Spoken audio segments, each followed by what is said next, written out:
L'organisation existe depuis quand même 2002 et puis l'objectif même, et on l'a vécu ici aujourd'hui, c'est vraiment de se rassembler, femmes parlementaires, d'échanger sur les bonnes pratiques, comment on peut s'améliorer également. Et aujourd'hui, c'était fantastique puisque c'était des bonnes nouvelles. Nous sommes venus et il y a eu une présentation d'une collègue béninoise qui nous a entretenus sur justement sur le nombre d'élus supplémentaires depuis la modification de la Constitution qui a emmené 29 députés à l'Assemblée nationale du Bénin je tiens à saluer parce que c'est extraordinaire, une augmentation de 18 % par rapport à la législature précédente. Alors, plusieurs pays ont à apprendre du Bénin parce qu'ils ont eu le courage, parce que pour faire une modification comme ça, il faut un courage politique et le Bénin l'a eu.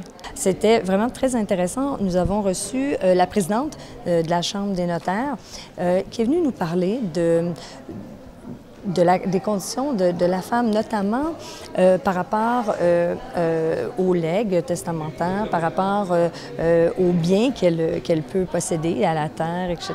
Donc, c'était vraiment très intéressant. Nous avons eu l'opportunité de faire la connaissance de plusieurs autres de nos consoeurs, qui, somme toute, finalement, nous rendons compte qu'elles partagent les mêmes problématiques, les mêmes préoccupations quant à l'accès de la femme aux instances dirigeantes en matière politique que nous.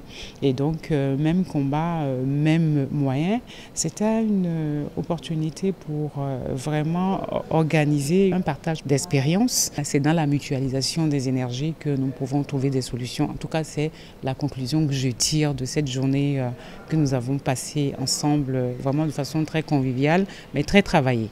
Et donc, toutes ces expériences mélangées ont permis quand même d'observer que dans les pays francophones, il y a du chemin qui se fait par rapport au passé, qu'il y a des avancées notables, mais qu'il y a toujours du travail à faire et nous avons pris la résolution de pouvoir nous serrer les rangs, de travailler fortement au niveau du réseau et au niveau de chaque section pour que la protection de la femme soit réellement une réalité.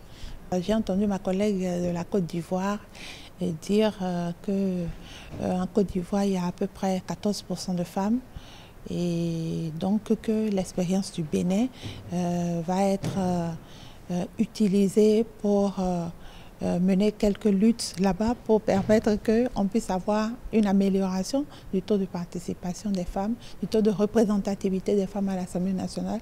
Je pense que ça fait tache d'huile, tout au moins dans la sous-région dans laquelle nous sommes, où les femmes ne sont pas beaucoup représentées.